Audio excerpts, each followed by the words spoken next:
नमस्कार दोस्तों, मैं हूं सुधीर कुमार वानखेड़े और स्वागत है आपका आज के इस नए ब्लॉग में।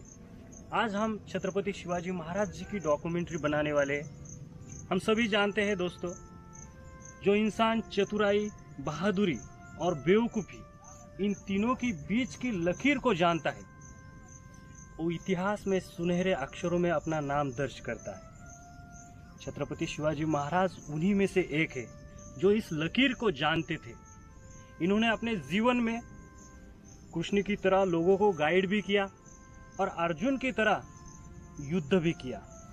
ये एक ऐसे राजा थे, एक ऐसे अनुशासित राजा थे। हमारे भारत देश में क्रांति की लहर उन्हीं की वजह से उठी थी। मराठा साम्राज्य, जिस साम्राज्य ने मुगलों के पूरे अस्तित्व को खत्म किया था भारत देश से, उसी की जड़ है हमारे छत्रपति शिवाजी महाराज जी। और इनकी पूरी लाइफ से जुड़ी जो कहानी है वो हम इस वीडियो में जानने वाले हैं। तो चलिए दोस्तों, वीडियो को स्टार्ट करते हैं। और जो लोग हमारे चैनल पे नए हैं, हमारे चैनल को सब्सक्राइब ज़रूर कीजिएगा, क्योंकि ऐसे ही हिस्टोरिकल प्लेसेस और ऐसे ही हिस्टोरिकल डॉक्यूमेंट्रीज हम हमारे चैनल पे जो है एक्सप्लोर करते रहते हैं। तो चलिए वीडियो को स्टार्ट करते हैं। इतिहास के पन्नों में कई सारे राजा आए। पूरे दुनिया का अगर हम इतिहास देखते हैं तो कई सारे ग्रेट राजा हुए। जैसे अलेक्जेंडर राजा ने नाम और शोहरत कमाने के चक्कर में पूरी जिंदगी भर दुनिया से लड़ता रहा, कई मासूम लोगों की हत्याएं की। ऐसे सारे ग्रेट राजाओं को अगर एक तरफ रखा जाए और सिर्फ छत्रपति शिवाजी महाराज जी को एक तरफ रखा जाए तो भी छत्रपति शिवाजी महाराज जी का ही पगड़ा भारी भरता है।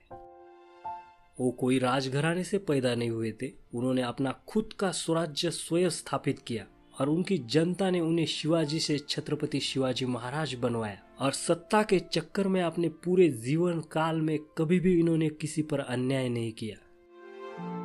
और आज भी लीडर कैसा होना चाहिए ये बताने के लिए सिर्फ भारत में ही नहीं बल्कि लंदन कॉर्पोरेट में भी छत्रपति शिवाजी महाराज जी का उदाहरण दिया जाता है। क्यों, ये जानने के लिए इस वीडियो को लास्ट तक जरूर देखिएगा। India's great king Chhatrapati Shivaji Maharaj ji, the great leader with secular और अपने धर्म के प्रति कट्टर भी, सबको साथ लेकर चलने वाले राजा, सबकी रिस्पेक्ट करने वाले राजा, एक बेहद ही नोटेबल किंग। छत्रपति शिवाजी महाराज जी को हमें अगर पूरी तरह से जानना है, हमें छत्रपति शिवाजी महाराज जी के जन्म के पहले का भी कुछ इतिहास जानना पड़ेगा। समय नियर अबाउट 1526 के आसपास का। भारत में मुगल एम्पायर बाबर ने इस्टेब्लिश किया। यही है वो क्रूरता की निशानी देने वाला बाबर, जिसने 1528 को अयोध्या का श्री राम मंदिर तोड़ा और उसी जगह पर बाबरी मस्जिद खड़ी की थी। पर अफसोस, इतनी मेहनत के बाद भी नियर अबाउट 1992 में 1.5 लाख से भी अधिक हिंदुओं ने इस बाबरी मस्जिद को फिर से गिराया था। जैसे हम सभी जानते हैं, tit for tat nothing your consult. और आज इस बाबरी मस्जिद के जगह पर श्री राम मंदिर के निर्माण का कार्य शुरू है और जल्द ही ये पूरा राम मंदिर तैयार भी हो जाएगा। इससे हमें क्या सीख मिलती है बोलिए? देर सही लेकिन समय बदलता जरूर है दोस्तों। तो इस बाबर के बाद भी उसके वंशज एक से बढ़कर एक क्रूरता की निशानियां छोड़ते गए। उसके बाद समय आया औरंगजेब का, जिसने हैवानियत की एक ऐसी मिसाल बनाई जिसका नाम इतिहास में एक हैवान से भी बदतर लिखा हुआ है। और आज के दौर के कुछ अनपढ़ गंवार लोग इस औरंगजेब को अपना आदर्श मानते। कितनी शर्मनाक बात है। जिस औरंगजेब ने अपने परिवार को ही जेल में डाला, अपने बाप को ही पीने के पानी के लिए तरसाया, जिसने अपने सगे भाई के सर को काटकर औरंगाबाद यानी कि आज का छत्रपति संभाजी नगर, इस पूरे नगर में घुमवाया। क्या सच में ये आदर्श मानने वाले लोग औरंगजेब जैसा बच्चा उनके घर में पैदा करना चाहेंगे? इस मुगल इम्पेरर छठे किंग का शासन काल था 1658 to 1707 तक का। इसके शासन काल में पूरे भारत में अंधकार के बादल छा गए थे। उसी समय छत्रपति शिवाजी महाराज जी का जन्म जुन्नार के पास शिवनेरी किले में हुआ था। उनका जन्म कौन से साल हुआ, इसके बारे में हिस्टोरियन में थोड़ा सा मतभेद है। जैसे कुछ हिस्टोरियन बताते हैं कि 1627 को हुआ, तो कुछ हिस्टोरियन बताते हैं कि 1630 को हुआ। और इनका जन्म जिस किले पर हुआ, शिवनेरी पर, उस शिवनेरी किले का ब्लॉग हमने पहले ही बनाया है, तो उसकी लिंक हमने डिस्क्रिप्शन में दी है। तो आप अगर इंटरेस्टेड हो तो उस वीडियो को भी जरूर देखिएगा। इस शिवनेरी किले पर शिवाजी देवी का मंदिर था। उनके ही नाम से इनका नाम शिवाजी रखा गया। इनके माता का नाम जीजाबाई था, जिन्हें हम आज राजमाता जिजाऊ कहते। और जीजा माता के पिताजी थे सिंदखेड़ के राजे लखुजी। माँ साहेब जिजाऊ ने धर्म रक्षा के लिए रामायण, महाभारत ऐसे महान हिंदू ग्रंथों की उन्हें शिक्षा दी। शिवाजी महाराज जी अपने माता को बहुत चाहते थे, जो उनकी पहली गुरु थी। पिताजी शाहजी भोसले जो जागीरदार थे आदिल शाही के, और इसी आदिल शाही के खिलाफ शिवाजी महाराज जी ने सबसे पहले अपनी जंग छेड़ दी थी। तो पहले जानेंगे हम आदिल शाही के बारे में विस्तार से। 1480 के समय बहामनी सल्तनत थी, और ये बहामनी सल्तनत एकदम से 5 ब्रांचेस में स्प्लिट हो गई थी, और उनमें से ही एक ब्रांच थी ये आदिल शाही डायनेस्टी। और इन 5 सल्तनत को डेक्कन सल्तनतें भी कहा जाता। इस समय मुगल एम्पायर डेक्कन में बहुत ही ज्यादा पावरफुल था। फिर भी आप देखें कैसे इन हालातों में भी उन्होंने लोगों के दिलों में उम्मीद की एक किरण जगाई। अगर वो ना होते तो आज हमारा अस्तित्व ना के बराबर होता। बाबर ने 400 से 450 साल पहले राम मंदिर तोड़ा था, और वहाँ पर बाबरी मस्जिद उसने खड़ी की थी। अगर छत्रपति शिवाजी महाराज जी ना होते तो क्या हम उस बाबरी मस्जिद को तोड़ पाते और वहाँ फिर से राम मंदिर बना पाते थे? No, it's not possible. सारी कृपा छत्रपति शिवाजी महाराज जी के ही वजह से हुई है। वो हमारे अस्तित्व के लिए ना लड़े होते तो आज क्या हम श्री राम मंदिर उस जगह पे बना पाते? No, it's not possible.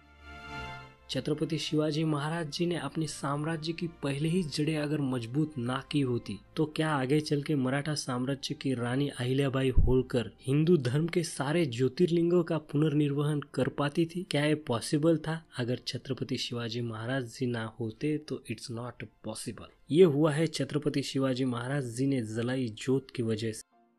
तो चलिए अब हम इधर उधर नहीं भटकेंगे, सीधा मेन पॉइंट पर आते हैं। छत्रपति शिवाजी महाराज जी बचपन से ही बहुत चतुर थे, और उन्हें घूमने का मानो बहुत ही ज्यादा इंटरेस्ट था। घूमते घूमते उन्होंने देखा कि मुगलों के संगठन को, तो तभी जान गए कि खुद को पावरफुल बनाने के लिए संगठित होना जरूरी है। तो सूझबूझ के साथ हमें एक फौज तैयार करनी पड़ेगी। उन्होंने अपने बचपन में मावलों को यानी कि अपने दोस्तों को इकट्ठा कर 26 अप्रैल 1645 ईस्वी में हिंदवी स्वराज्य स्थापना करने की प्रतिज्ञा की थी। रायरेश्वर महादेव का अभिषेक अपनी उंगली काट कर रक्त से किया था। इस शपथ विधि का उल्लेख उन्होंने स्वयं अपने राज मुद्रित पत्र में किया था।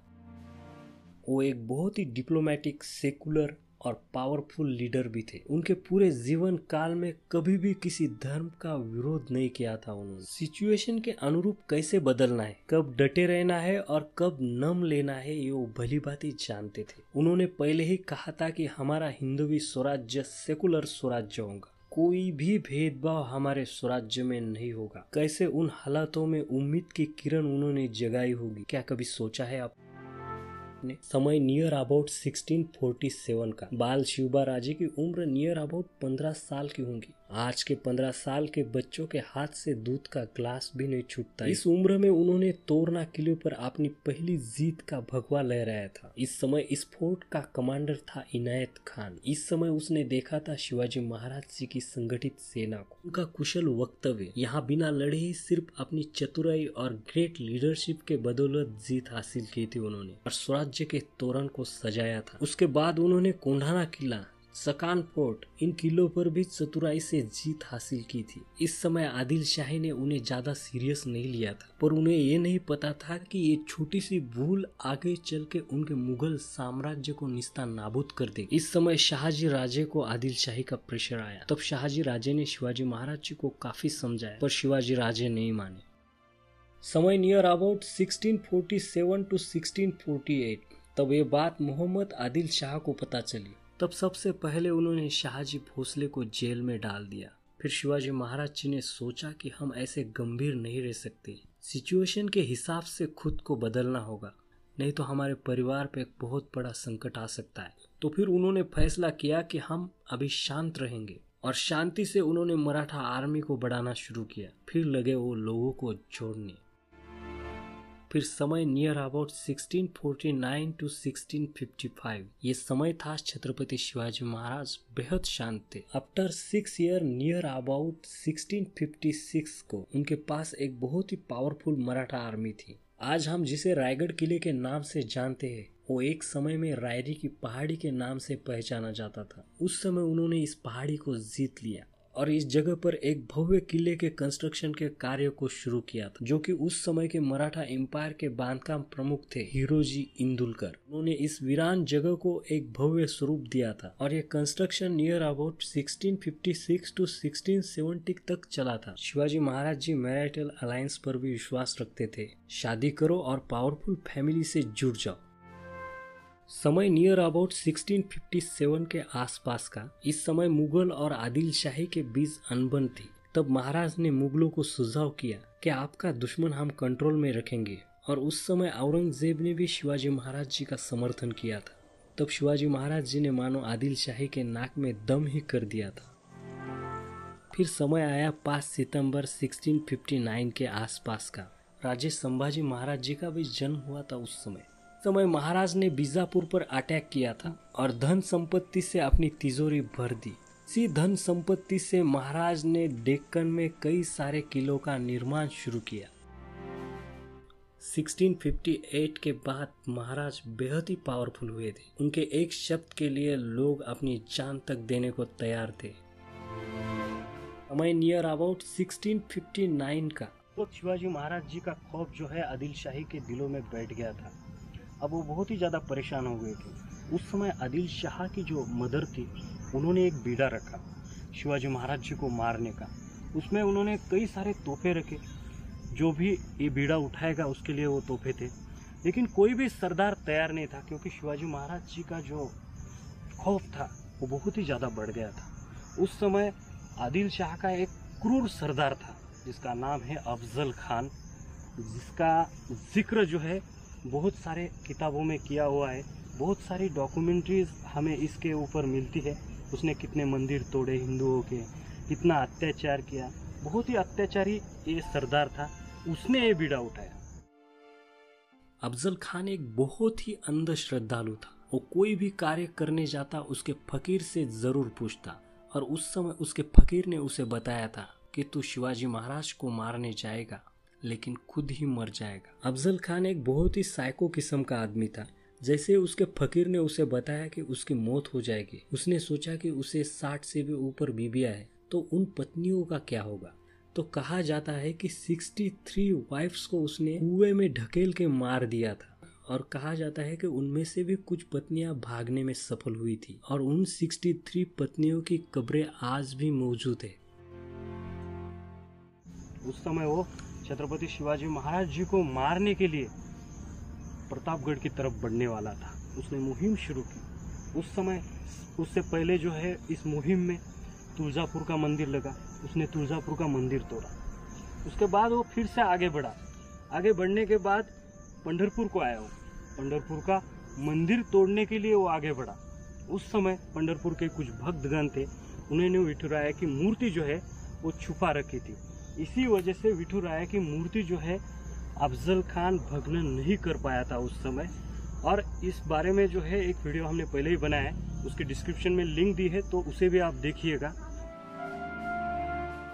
समय नियर अबाउट नवंबर 1659 अफजल खान की मुलाकात शिवाजी महाराज जी से प्रतापगढ़ के बेस में हुई थी। यहाँ अफजल खान शिवाजी महाराज जी को धोखे से मारने वाला था, ये तो हम सभी जानते हैं। लेकिन महाराज जी ने भी बड़ी कुशलता से उसकी पूरी स्टडी की थी। उन्होंने भी उसे कैसे मारना है इसकी योजना की थी। अफजल खान की हाइट थी 6.5 फुट के आसपास और छत्रपति शिवाजी महाराज जी की हाइट थी 5.6 फीट के आसपास। तो शिवाजी महाराज जी ने बड़ी ही चतुराई से इस हाइट पर उसे कैसे मारा जाए और उस हिसाब से एक ऐतिहासिक हथियार बनवाया जिसका नाम है वागनक। जैसे ही मुलाकात हुई अफजल खान ने शिवाजी महाराज जी को दबोचा। महाराज के पीठ पर उसने चाकू से वार किया, लेकिन शिवाजी महाराज जी लोहे का कवच पहन के आए थे।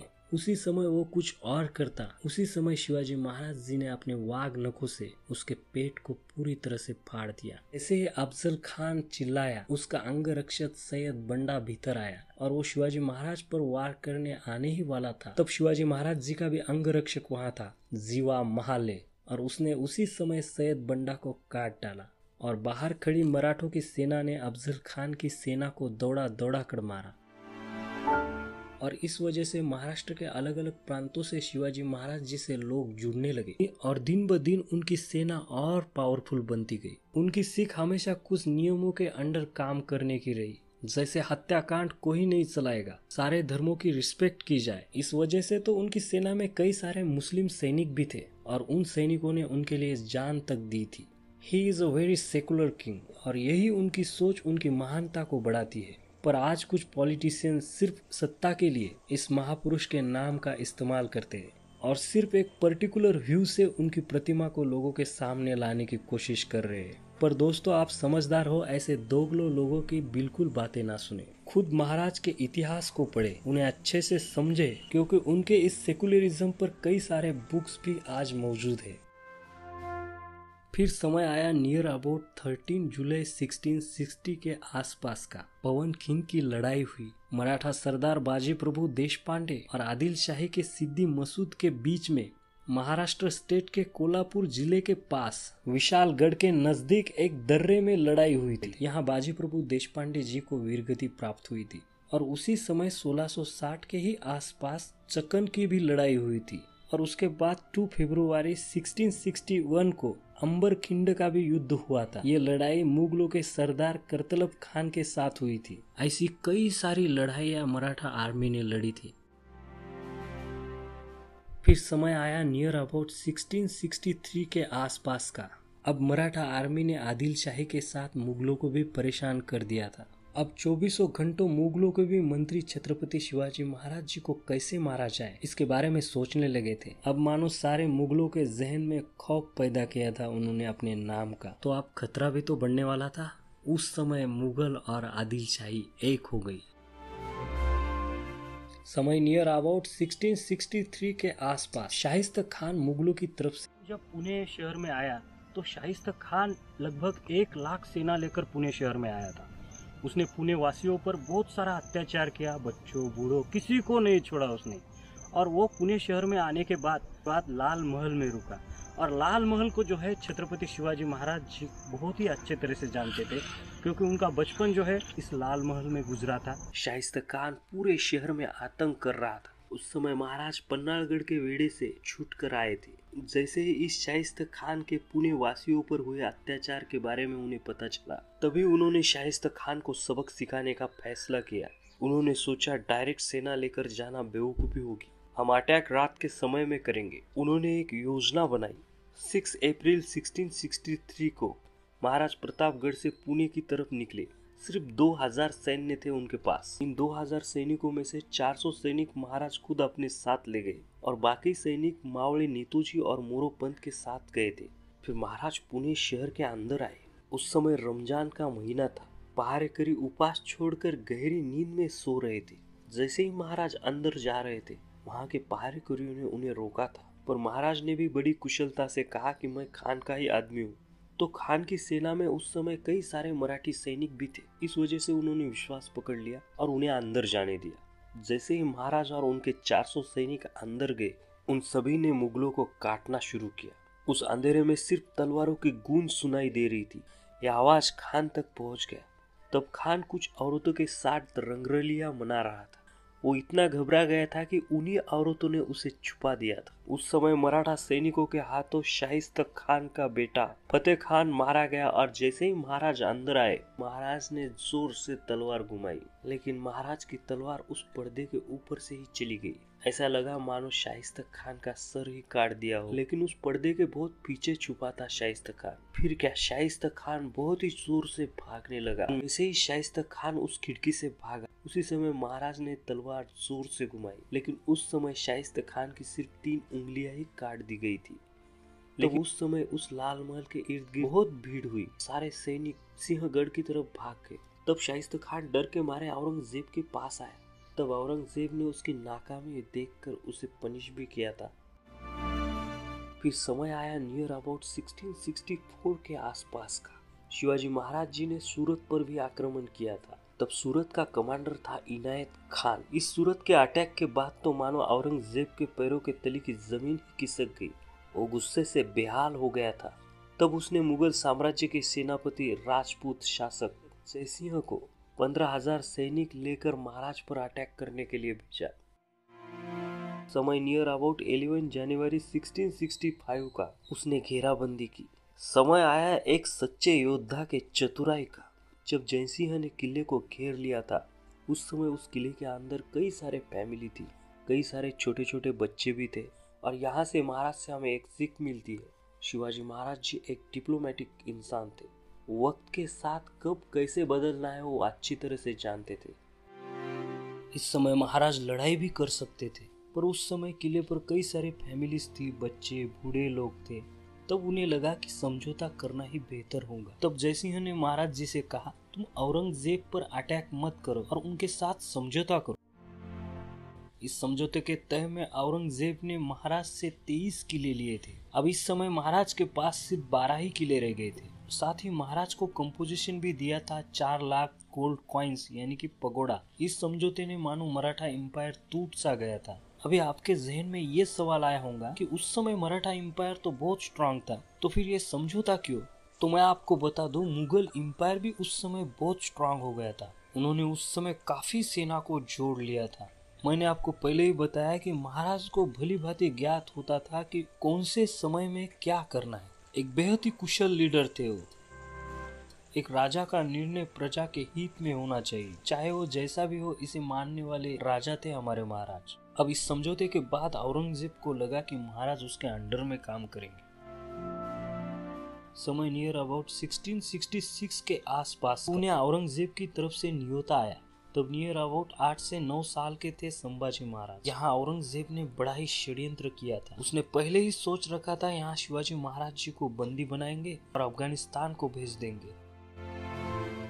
और उस समय आगरा के नजदीक के क्षेत्रों में पता चला कि शिवाजी महाराज आगरा आने वाले हैं। तो आगरा में महाराज की सिर्फ एक झलक पाने के लिए लोगों की भीड़ लग गई थी, क्योंकि उस समय महाराज पूरे भारत में प्रचलित हुए थे। उस समय लोगों को पता था कि सिर्फ यही एक राजा है जो औरंगजेब को मुंह तोड़ जवाब दे सकता है। जैसे ही शिवाजी महाराज जी अपने पुत्र के साथ आगरा पहुंचे, उन्हें उचित मान नहीं दिया गया। औरंगजेब के बाकी कमांडरों के साथ ही महाराज को खड़ा कर दिया गया। शिवाजी महाराज जी को बहुत ही गुस्सा आया। भाड़ में गया ये तुम्हारा जन्मदिन। जैसे ही महाराज ने विरोध किया और वहां से निकल पड़े, उसी समय औरंगजेब ने अपने कमांडरों को आदेश दिया महाराज को गिरफ्तार करने का। तब औरंगजेब के कमांडरों ने ही औरंगजेब का विरोध किया था कि अपने घर आए मेहमान को कैसे बंदी बनाया जाए। लेकिन औरंगजेब ने किसी की बात नहीं सुनी और शिवाजी महाराज जी और उनके पुत्र संभाजी महाराज जी को बंदी करवा दिया गया। बाद में 101 दिनों के बाद 20 अगस्त 1666 को महाराज उस जेल से भागने में सफल हुए थे। फिर समय नियर अबाउट 1666 टू 1670 के बीच का। इस समय महाराज बिल्कुल शांत थे। बट 1667 में जब पोर्तुगीज जो है हिंदुओं को क्रिश्चियन बना रहे थे, तब महाराज ने पूरे बांग्लादेश को ही कवर कर दिया था। फिर समय आया नियर अबाउट 1670 का। इस समय मराठा एम्पायर बहुत ही ज्यादा स्ट्रांग हुआ था। इस समय महाराज को पता था कि औरंगजेब ने अगर कुछ भी किया तो हम उसे मुंह तोड़ जवाब दे सकते हैं। उस समय महाराज ने सूरत पर भी अटैक किया था। यहाँ से काफी सारा धन इकट्ठा किया था और इसी 1670 में महाराज रायगढ़ किले पर रहने के लिए आए थे। इतिहास गवाह है कि आप जैसे ही सक्सेस होते हो तो आपके जलने वाले भी बढ़ जाते हैं। फिर इस समय मराठा साम्राज्य जुट गया शिवाजी महाराज जी के राज्याभिषेक में। नियर अबाउट 12th सेंचुरी के बाद भारत में जैसे मुगल एम्पायर आया, उसके बाद का सबसे बड़ा ताजपोस्ट छत्रपति शिवाजी महाराज जी के लिए ही बनवाया गया था। शिवाजी महाराज जी के राज्याभिषेक के विषय को लेकर कुछ ब्राह्मणों ने यहाँ विरोध किया था, जो महाराज पर जलते थे। जैसे गेहूं में कीड़े रहते हैं, वैसे ही स्वराज्य में ये कीड़े थे। कुछ ब्राह्मणों ने तो उन्हें शूद्र भी कहा था। मैं फिर से आपको बता दूं, यहाँ सारे ब्राह्मणों ने विरोध नहीं किया था महाराज का। लेकिन हम सभी जानते हैं कुत्तों के भौंकने से शेर को कोई तकलीफ नहीं पहुंचती। फिर यहाँ काशी से गागा भट्ट आए और 6 जून 1674 को रायगढ़ किले में ही बड़ी ही धूमधाम से उनका राज्याभिषेक हुआ था। वो भी पूरे विधियों के साथ। अष्टप्रधान नियोजित किए गए और उन अष्टप्रधानों ने विविध 8 नदियों से जल लाया और महाराज का पूरी विधियों के साथ राज्याभिषेक 16 संपन्न किया गया। यहाँ राज दरबार में महाराज का सिंहासन 32 मन सोने से तैयार किया गया था और छत्रपति शिवाजी महाराज जी को फाउंडर ऑफ ईरा भी कहा जाता है। एक ऐसा ऐतिहासिक राजा जिन्होंने खुद अपना राज्याभिषेक किया था। और दोस्तों, इस रायगढ़ किले की पूरी जानकारी के लिए डिस्क्रिप्शन में दी गई लिंक को जरूर देखिएगा। समय नियर अबाउट 1674 टू 1680 के बीच का। अब मराठा एम्पायर को लोगों को जोड़ने की जरूरत नहीं थी, बल्कि इस समय खुद लोग मराठा एम्पायर से जुड़ने लगे थे। खानदेश, साउथ इंडिया, बीजापुर, कर्नाटक, गोवा, यहाँ मराठा एम्पायर की जड़ें गड़ गई थी। अब यहाँ पर छत्रपति शिवाजी महाराज जी किसी से भी समझौता नहीं करने वाले थे। उस समय मराठा एम्पायर एक अलग ही ऊंचाई को छू रहा था।